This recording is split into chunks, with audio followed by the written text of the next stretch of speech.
दोस्तों आज हम बात करेंगे ट्रम्प चाचा के उस 50% टैरिफ ड्रामे की जो 28 अगस्त 2025 से भारत को हिला रहा है। यानी जो सामान अब 200 का था अब वो 300 का हो गया है, लेकिन अदर कंट्री का सामान 175 से 200 के बीच में ही है। तो भला इतना महंगा कोई सामान क्यों ही खरीदे? यही तो ट्रम्प चाचा चाहते हैं। मजेदार बात यह है कि अमेरिकी राजनीतिक विश्लेषक ने शुद्ध हिंदी में ट्रम्प को खरी खोटी सुनाई और कहा यह 6 महीने की बात है और हमें इस चूतिए के 4 साल मिल गए हैं। American professor, a Georgetown scholar, in an interview with Pakistani origin journalist Moeed Pirzada, casually dropped a desi gali for Trump.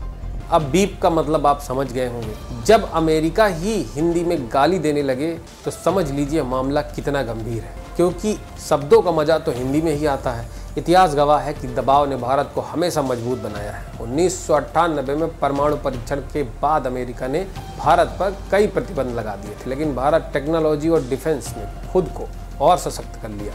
1970 के दशक में अमेरिका ने गेहूं की सप्लाई रोकी तो भारत ने हरित क्रांति शुरू करके खाद्य उत्पादन को दोगुना कर दी। यहीं से जन्मा था वो प्रसिद्ध नारा जय जवान जय किसान। यानी संकट हमें कमजोर नहीं बल्कि मजबूत बनाता है। ट्रम्प का कहना है कि भारत को ये सजा रूस से तेल खरीदने और ट्रेड डील में देरी की वजह से हुई है, लेकिन भारत भी खाली हाथ नहीं बैठा है। स्वदेशी 2.0 का अभियान शुरू हो गया है। इसको शुरू करने का सबसे पहले श्रेय जा रहा है लवली प्रोफेशनल यूनिवर्सिटी को, यानी LPU को। GST कट भारत सरकार ने कर दिया और 40 देशों से एक्सपोर्ट का प्लान भी भारत ने बना लिया है। यानी संदेश साफ है कि भारत कोई एक आसान टारगेट नहीं है। इस बार टैरिफ का सीधा असर टेक्सटाइल पर पड़ा है। अन्य सेक्टर जैसे gems, jewellery, leather, sea food, automobile, steel, aluminium, furniture और डेयरी सेक्टर पे भी असर पड़ा है। अनुमान है कि टेक्सटाइल और ज्वेलरी एक्सपोर्ट पर 40 से 70% तक गिरावट की उम्मीद है। इससे GDP को 0.5 से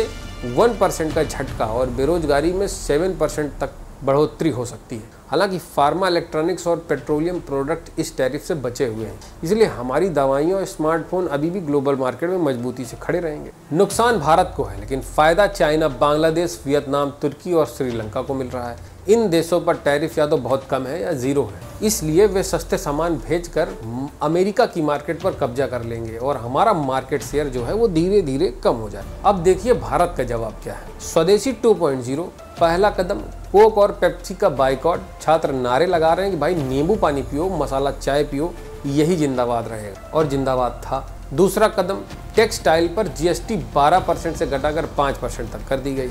इससे लोकल डिमांड बढ़ेगी और छोटे कारोबारियों को राहत मिलेगी। अगर लोग देसी कपड़ों और देसी ब्रांडों को प्रमोट करें तो उनको भी कुछ लाभ होगा। तीसरा कदम, 40 देशों में टेक्सटाइल एक्सपोर्ट को पुश करना। UK, जापान, जर्मनी, कोरिया और फ्रांस जैसे बड़ी मार्केट में अभी भी भारत की हिस्सेदारी 5 से 6% की है। इसमें बढ़ने की जबरदस्त गुंजाइश है। चौथा कदम, ई-कॉमर्स के जरिए एक्सपोर्ट। अब भारतीय प्रोडक्ट सीधे अमेजॉन और फ्लिपकार्ट जैसे प्लेटफॉर्म से दुनिया तक पहुंचेंगे। पांचवा कदम, रूस के साथ साझेदारी हुई जिसमें 10 लाख भारतीय वर्कर्स को जॉब और आसान वीजा देने की बात हुई। छठा कदम, स्पष्ट डिप्लोमेसी। भारत ने साफ कहा कि रूस से तेल लेना बंद नहीं होगा, क्योंकि इसी से हमने $17 बिलियन की बचत की है। अब सवाल उठता है ट्रम्प यूरोप को क्यों नहीं टारगेट करता जो रूस से गैस ले रहा है, क्योंकि ये टैरिफ सीधा भारत के लेबर इंटेंसिव सेक्टर को चोट पहुंचा रहा है। अगर हालात ऐसे ही रहे तो भारत की GDP 6.5% से घटकर 6% तक आ सकती है, लेकिन भारत हार मानने वाला नहीं है। GST कट करके साड़ियाँ सस्ती करेगा।